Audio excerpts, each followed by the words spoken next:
Okay, so AI tools are about to get significantly more expensive, and already some of the fancier ones, especially things like Cursor and Claude Code, were on the expensive side already. But what we're seeing now is a ton of pressure in the industry.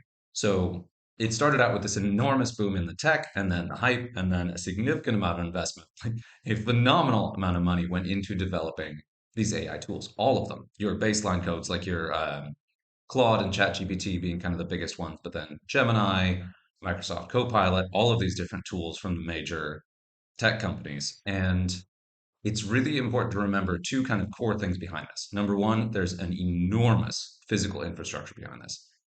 Data centers being just these physical buildings that take up incredible amounts of resources and energy and are very big and really, really expensive and slow to build. That's a big upfront investment companies and investors are making to push this growth forward, right? And a lot of the time they'll put down money on that, assuming that it will come back. And what we've seen so far, and I'm going to talk about this post I made here.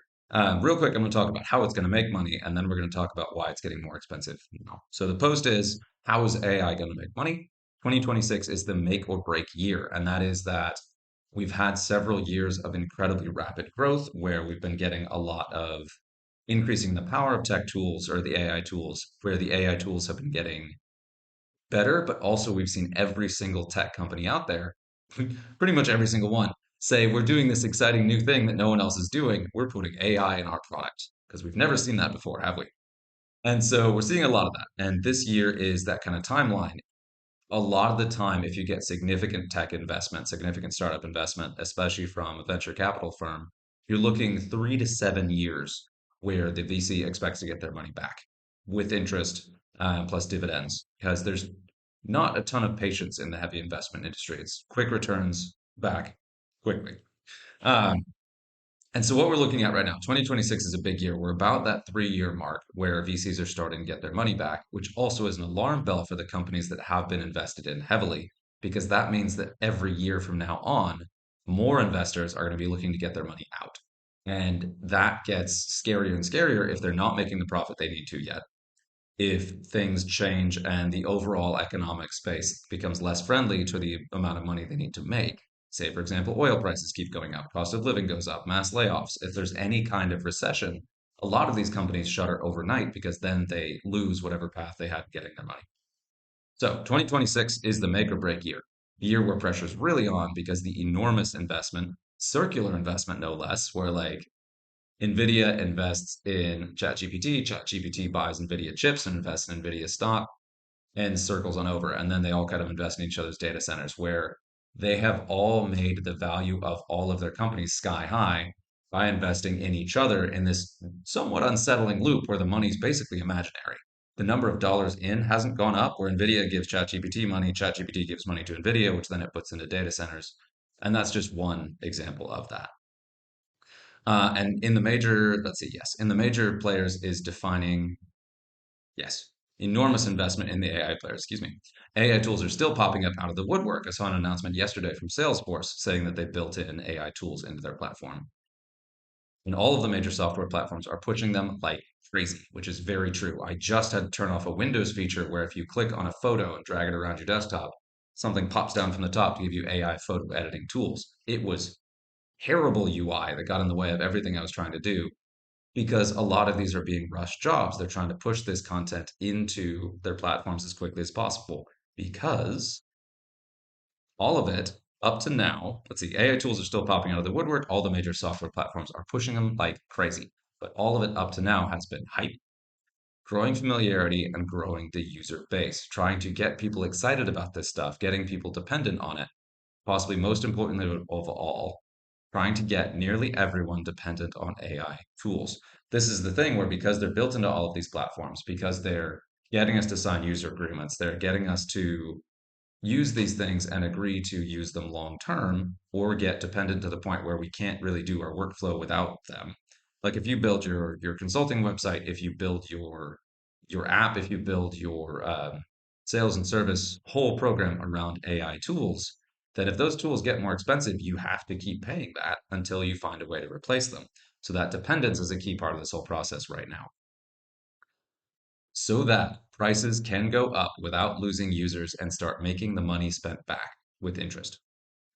AI is officially in everything, and the level of monetization built into these tools could be best described as cute. And that part's important because when you're doing acquisition pricing, when you're working at getting users into a platform a lot, you tend to give it cheap, either free or straight up cheap. And sometimes that is a sustainable long-term business model where you're making money, you're making profit, you don't need to charge more.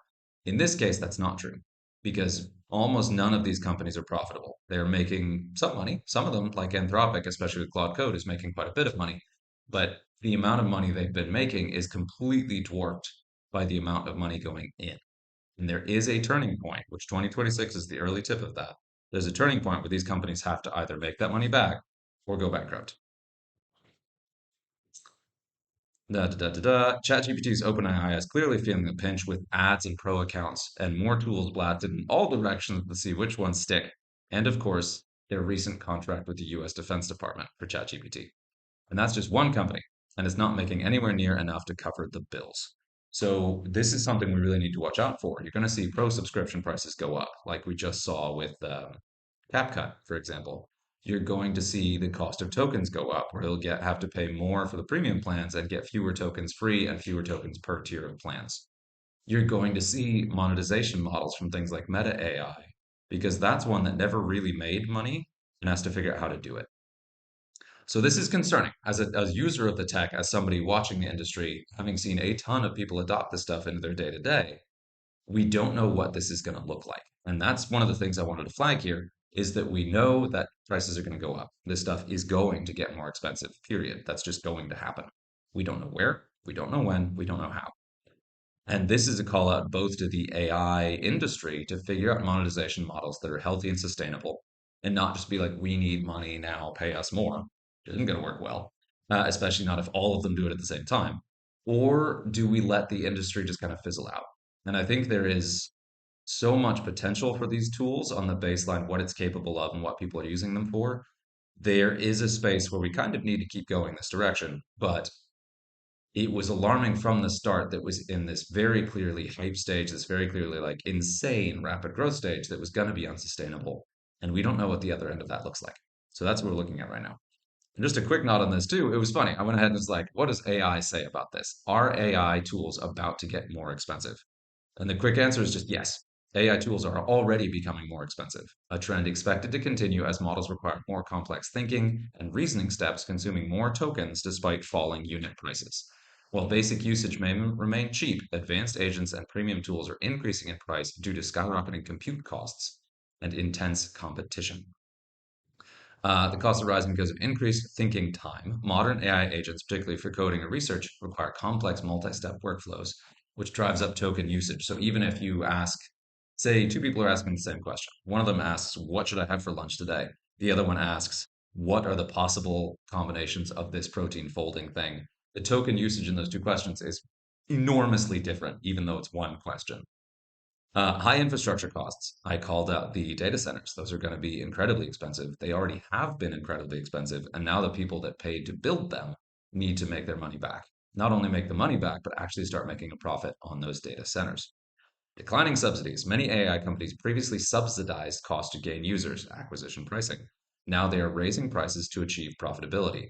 These all are really, really, really dramatic um, potentially explosive examples of startups where you do acquisition pricing, where you build your user base, you build hype, you build familiarity, you bring people in the door, and then at a certain point, you need to actually start making the money back. This is one of the reasons that I personally talk about monetization so much because nobody really likes talking about money, not especially companies uncomfortable with selling or consumers who are price conscious or just don't want to pay for stuff if they don't think it's worth it. Uh, which is a different kind of price conscious. Just because you don't ever want to be in the point where you're like, all right, we've done it, we're here, let's raise our prices, and then suddenly you just tank your user base and no one comes back. You want upfront pricing models early on. You want them to be competitive and not aggressive, but you want to make sure that you have some baseline level of profitability right out of the gate, or you get a scary contraction of some kind. You have to do layoffs.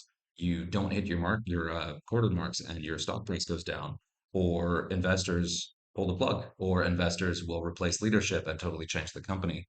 You want to head off all of those possible outcomes by having a healthy pricing model as early as possible. You don't want to be in the moment where you go from like 1 to 1,000. You want to go from 10 to 20, 10 to 50, 10 to 100. You want to have an increase, but not a massive jaw dropping increase that risks your entire business model overnight. And that is, yeah, declining subsidies. So that one is a big flag. Rising premium costs, rising subscription costs, excuse me. Premium, more capable AI models are driving higher subscription fees, up to 200 to 500 a month for specialized tools, which is a lot. That's a significant cost, a lot more than we've seen for basically any tool out there outside of like a major CMS program or some really big software. A lot of companies aren't doing that. And then usage-based bills. Let's see, impact on customers and businesses. This is the impact part, the things that we could be looking for. Usage-based bills. So developers and businesses using AI for applications are seeing higher than expected costs. Higher than expected costs. That's a gotcha. That's another pricing thing that nobody ever wanted to see is you don't want to go into this assuming it's going to cost one thing and have it cost something else. That also is the kind of thing that can close a business overnight. Unexpected bills are bad. And this is bad for the company selling that and the company buying it because if all of a sudden you have a lot of customers that can't afford to pay the bill or decide to stop using your tool because of a surprise bill, that hurts both sides. Company has to find a better solution. Customer or the company loses paying customers, and the customer has to find another solution for what they were using the tool for. So this is something that's why that healthy pricing model in advance is so important. Hardware shortages, and all of us have felt that. But we don't, I mean, anybody that was looking for computer hardware has felt that since Bitcoin mining. The demand for AI hardware has made components like RAM and GPUs, which is graphics cards, graphical processing units, more expensive and scarcer for other technologies. Premium focus. The industry is moving towards high cost, high intelligence models, which may limit lower cost options. And that's concerning for the broad user base. We could see this incredible contraction where all of a sudden these become exclusive tools, very expensive with a smaller customer base, with for only the people who can pay for the really expensive model being able to get them. That's bad for these companies too, because they need to make a lot of money. And one of the best ways to do that is by getting a little bit of money from a really big audience. So they need to figure out how to make that work. And I think that completely removing low cost options or removing freemium tiers, your free tiers, is not the way to do it. But we'll see.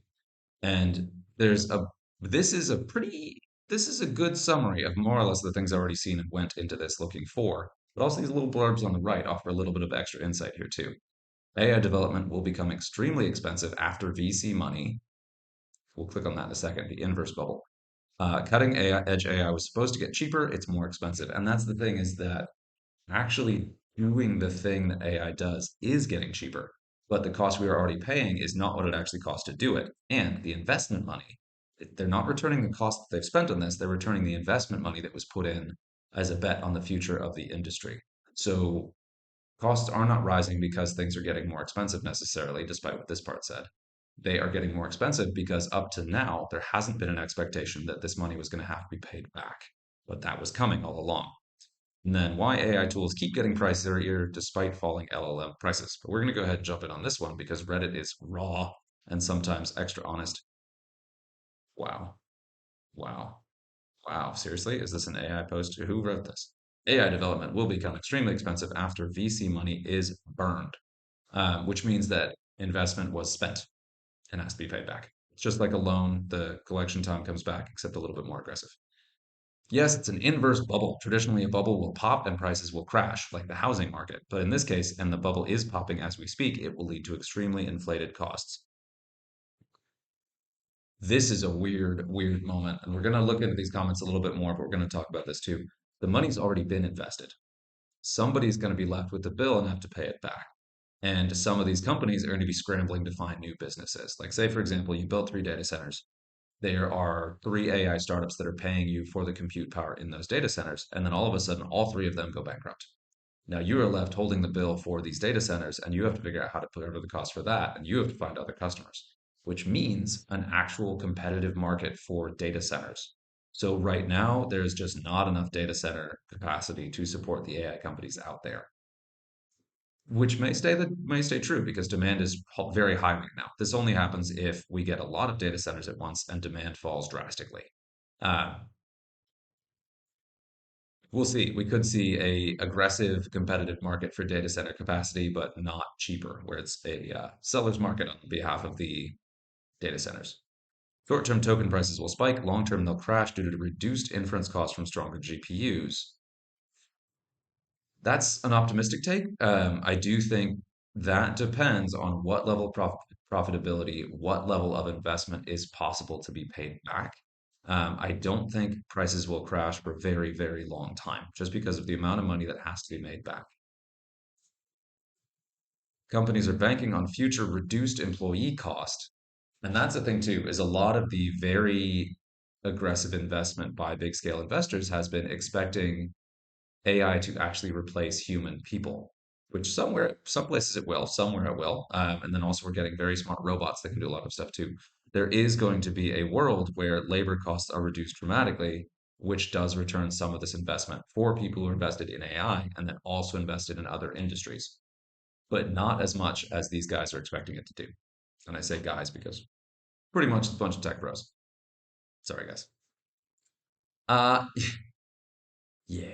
So that is really kind of a fascinating case here.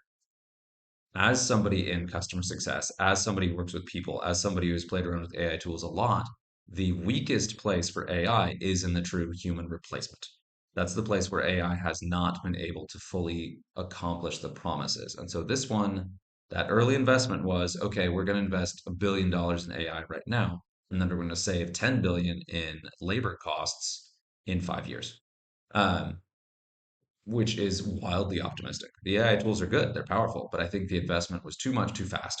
Before they were proven, especially considering these are LLMs, they're large language models, they are not true AI artificial intelligence, which means that, again, they structurally have some limitations where no matter how fast it gets, no matter how powerful it gets, just because of what it is, there are aspects of a human employee that a human insight, human creation that they still cannot replace.